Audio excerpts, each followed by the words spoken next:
The Amazon was alive with sound. The ceaseless drone of insects, the distant whooping of howler monkeys, and the occasional splash of fish breaking the water's surface. But beneath all of this was something else, something harder to place, a silence that shouldn't be there. Dr. Evelyn Carter leaned over the railing of the research boat, her fingers gripping the weathered, water-damaged journal. The pages were filled with decades-old notes, detailing strange encounters, glimpses of something that should not exist. She exhaled, scanning the blackened water of the lagoon.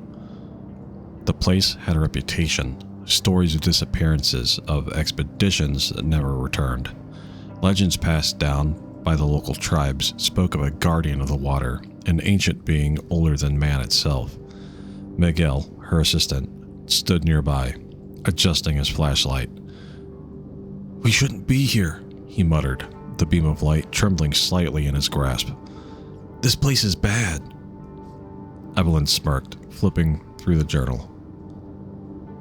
"Tell that to Dr. Reed," she whispered. Reed had been here too, decades ago, and he never left. The lagoon was eerily still, too still, then a ripple. Miguel froze. "Did you see that?" Evelyn didn't answer. She was already leaning closer. A shadow moved beneath the surface, slow, deliberate, something massive. The boat rocked ever so slightly, and for a brief moment she swore she saw eyes. Then silence. A long moment passed, stretching into eternity. The jungle held its breath. A sudden, violent crash against the hull. The boat pitched sideways, nearly throwing them off board. Miguel cursed, scrambling for the harpoon gun. The water erupted as a dark shape surged upward, a hulking form coated in glistening scales, webbed claws grasping the wood railing. Evelyn stared in shock, her breath caught in her throat. The creature was impossible. 7 foot tall, its eyes black as the lagoon itself. It smelled of damp earth and decay, and its gills flared as it sucked in the night air. Then it moved. A swipe of his claws sent equipment flying. Evelyn barely had time to duck before Miguel fired the harpoon. The spear struck the beast's shoulder. It reared back, releasing a guttural, otherworldly howl. Then it turned to Miguel. Before he could reload, the creature lunged. Webbed hands clamped around his throat, lifting him effortlessly. Miguel gasped, kicking wildly, but the creature only tightened its grip. With terrifying ease, it hurled him overboard. Miguel's scream was cut short as the water swallowed him whole. Evelyn's mind raced. She grabbed a flare gun, fumbling with trembling fingers as the creature turned its attention to her. A low, guttural sound roared from its throat, something almost curious. Then it lunged. She fired. The flare exploded in crimson light, illuminating the lagoon. The creature recoiled, hissing as it plunged back into the depths. Evelyn gasped for breath, her heart hammering. She scrambled to the boat's edge, scanning the water for any sign of Miguel. Nothing. The lagoon was still. Too still. Her hands clenched the journal.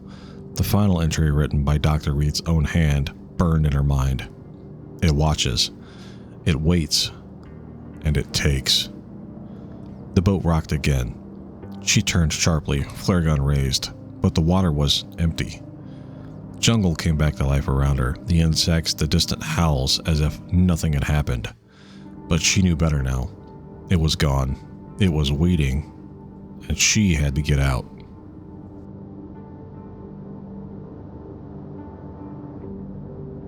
What's up, everybody? Welcome back to the channel, or if it's your first time here, welcome to the channel. My name is Stone Rock.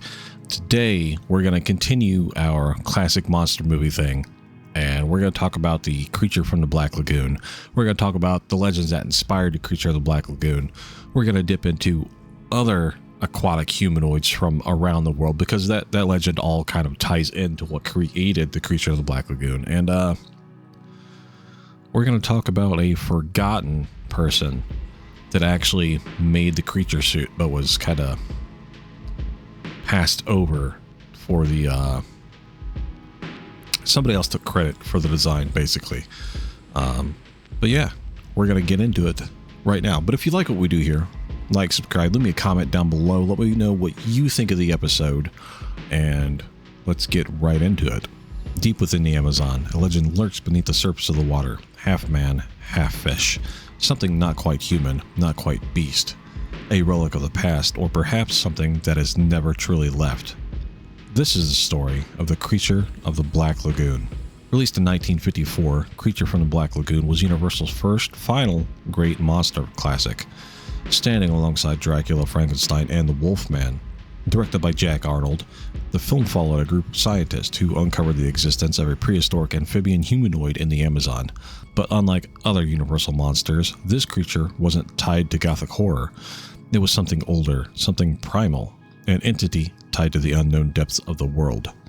Designed by Millicent Patrick, though often credited to Bud Westmore, the Gill-Man remains one of the cinema's most iconic monsters. The suit was groundbreaking for its time, with detailed amphibious aesthetics that allowed actor Riku Browning to perform stunning underwater sequences. But where did the creature come from? In 1953, Gabriel Figueroa, a renowned cinematographer from Mexico, shared a tale with William Allen at a Hollywood dinner party. Figueroa spoke of a legend, an ancient aquatic creature dwelling in the deepest parts of the Amazon. The creature, said to be part human, part fish, lived in the mysterious and perilous waters of the Amazon River. Allen, intrigued, would take this story and spin it into the origins of the Gill-Man. The creature Figueroa mentioned wasn't just a tale of folklore. It was an echo of something much older, something that had lived in the hearts of the indigenous peoples long before the arrival of Europeans. The creature Figueroa spoke of was the Yakaruna. The Yakaruna is a legendary water spirit from the myths of the Amazon. Its name, derived from the Ticuna and Tipinamba tribes, translate roughly to the spirit of the river. But there's no simple translation for the terror it instills.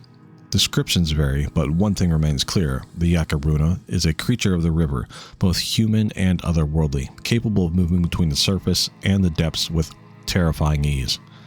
The Yakaruna is said to appear as a humanoid creature with webbed hands and feet. Its skin is a mixture of human flesh and glistening fish scales. Its eyes glow with strange, hypnotic light, drawing in those who come too close to the waters. It's a creature that can breathe both above and below the surface, emerging from the water at night to prowl the edges of the jungle or drag unwary into the depths. But it's not just the appearance of the Yakaruna that makes it terrifying. It's the power it holds over the waters it rules. The Yakaruna is believed to be a guardian of the river, a spirit that watches over the water and protects it from intruders. If a person ventures too far into the Yakaruna's domain, they risk being pulled under and lost forever. It's kind of like an undertow. Some say the Yakaruna's power lies in its abilities to enchant people. The creature is believed to be able to lure people into the water with a song, a hypnotic call that makes them lose all sense of time and reality. The unlucky ones wander too far or stay too long, vanish without a trace. Others tell stories of those who encountered the Yakaruna and survived, their minds broken by the experiences, as though they had glimpsed something beyond human understanding. In some versions of the myth, the Yakaruna is even said to be a shapeshifter, capable of assuming a human form to interact with those who travel to the river. It uses this power to seduce, deceive, and manipulate those who are drawn into the water. Some believe it takes the form of a beautiful woman, only to reveal its monstrous true nature once the victim is too deep in its thrall. The Yakaruna is not merely a creature of terror, it's a symbol of the river itself, embodying the dangers of the mysteries that lie within the Amazon. It represents the untamed primal forces of nature, forces that can never be fully understood or controlled. The indigenous people of the Amazon, the Yakaruna, is a reminder of the boundaries that should not be crossed. The myth of the Yakaruna is not an isolated one. Around the world, cultures have told similar stories of creatures that dwell beneath the waters, beings that straddle the line between human and something far more sinister. The water-dwelling humanoid creatures are found in nearly every corner of the globe, each representing different aspects of fear, mystery, and the unknown. The Nucalevi from Scotland In the far northern reaches of Scotland, there is a legend of a terrifying creature known as the Nuckalevy.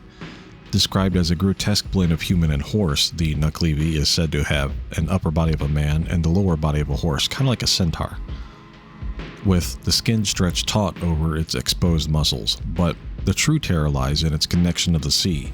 The Nuckalevy is believed to rise from the depths of the ocean, bringing with it plague and storm.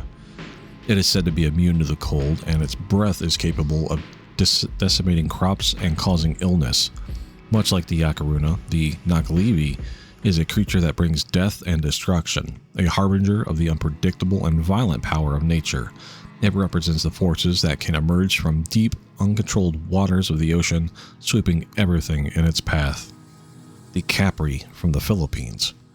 Moving across the globe to the Philippines, we find the Capri, a giant tree-dwelling creature that often resides near bodies of water, especially in dense forests. While not entirely humanoid in its appearance, it shares traits with the creature of the Amazon. The Capri is designed as a towering figure covered in hair, with glowing red eyes and a penchant for smoking large cigars. It is said to lurk near rivers and lakes, waiting to lure those unsuspecting travelers into its lair. Like the Yakaruna, the Capri is a creature that inhabits the margins of the human civilization, the wild places where the natural world is untamed and unpredictable. It preys on those who wander too far into the wilderness, just as the Yakaruna waits to drag people into the waters and river. The Naiad from Greece. In ancient Greek mythology, we had a similar water spirit, the Naiad. Naiads are female spirits associated with freshwater bodies like rivers, streams, and lakes. While often depicted as beautiful, they are also known for their ability to lure men to their doom. These water nymphs were believed to have the power to control the waters they inhabited, creating whirlpools or causing drownings if they so wished. These creatures of beauty, like the Yakaruna, draw their victim with an aura of enchantment, using their mesmerizing presence as a trap. The Naiad's ability to shift between alluring and deadly mirrors the dual nature of the Yakaruna, a spirit that is both protector and dangerous force of nature. The Grendel from Norway. In Norway, the legend of the Grendel speaks of a creature that lives beneath the icy waters of the fjords. Often described as having the upper body of a man and the lower body of a fish, the Grendel shares many traits with the Yakaruna. It is said to rise from water at night, preying on fishermen and sailors who venture too far from the shore. The Grendel's existence, like the Yakaruna, reflects humanity's fear of the vast, unknown expanses of the water. It embodies the uncertainty of venturing into the deep waters, where the surface may seem calm, but danger lurks just beneath. From the Yakaruna of the Amazon to the Nuckalevy of Scotland, the Capri of the Philippines, the Naiad of Greece, and the Grendel of Norway, the myth of water-dwelling humanoid creature is a universal phenomenon, a global fear of what lies beneath the surface of the water. These creatures symbolize the dangers of the unknown, the forces of nature that human beings have struggled to understand. The creature from the Black Lagoon is just one of many, but is perhaps the most enduring. It ties together these ancient fears, evoking a primal terror that transcends culture and time. When Figueroa shared the story of the Yakaruna, William Allen saw the potential for a cinematic monster, a creature born from the deepest fears of the unknown. The creature of the Black Lagoon was conceived as a terrifying figure, but one that could also evoke sympathy. The Gill-Man, as it became known, was more than just a monster. It was a tragic being, an outcast who had nowhere to belong. This blend of fear and pathos made it unlike any other monster from the era. The creature's design, based loosely on the Yakaruna legend, was brought to life by special effects artist Millicent Patrick and makeup artist Bud Westmore. Gill-Man's iconic web hands, glowing eyes, and amphibious features were designed to evoke otherworldly nature of the Yakaruna, while also making the creature relatable to the audience. For the first time in film history, an amphibious humanoid was created that felt both alien and familiar, terrifying yet tragically human. The creature's impact was immediate. Not only did it inspire two sequels, Revenge of the Creature from 1955 and The Creature Walks Among Us from 1956, but it also solidified a place in pop culture, becoming one of the most iconic monsters in film history. The Gill-Man's influence stretched beyond horror movies, inspiring TV shows like The Munsters, Monster Squad, and even Guillermo del Toro's The Shape of Water. I would say it even inspired Abe Sapien from Hellboy, but that's just my thing on the side. Yet, the true legacy of the creature from the Black Lagoon lies in the way it captured a universal fear, the fear of the unknown, of what lies beneath the surface, hidden from view. The creature's home, the Black Lagoon, is a stand-in for the deepest, most dangerous corners of the world, places where human beings... Today, Junior! Places where human beings can never truly belong. The Gill-Man, like the Yakaruna, embodies the darkness that lurks just beneath the surface.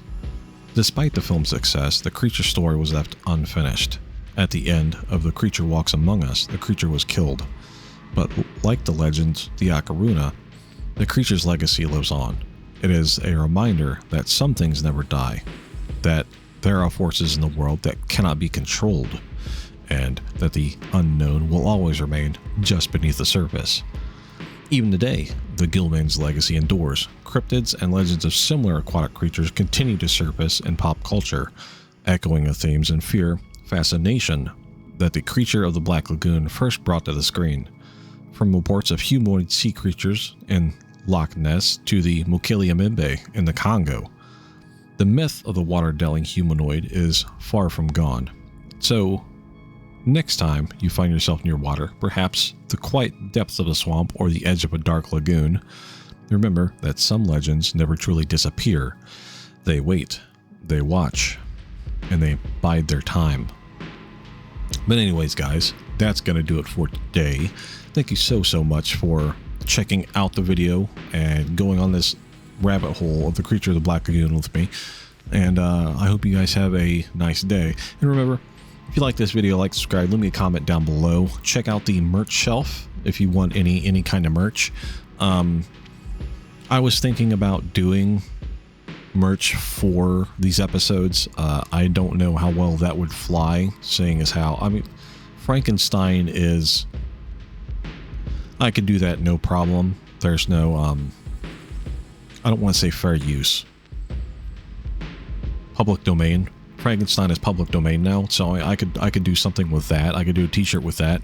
I don't know about the creature of the Black Lagoon, so I'm kind of workshopping that idea right now, but I kind of want to do it. It kind of makes sense with these. It's kind of like a limited run video series here. We're gonna just Universal monster movies basically is what we're covering. But yeah, I'm thinking about doing that. The next videos are going to be the Invisible Man.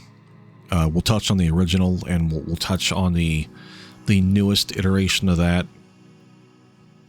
The Wolfman, obviously. The Wolfman just had a new movie. Hey, there's the cat. The Wolfman just had a new movie come out. It's a different kind of story, but it's called Wolfman, so it might tie into that. I don't know. But we're going to do Dracula as well, but I think we might throw Nosferatu in with that. But yeah, so those are coming. I'm going to look into more kind of old monster movie stuff like that.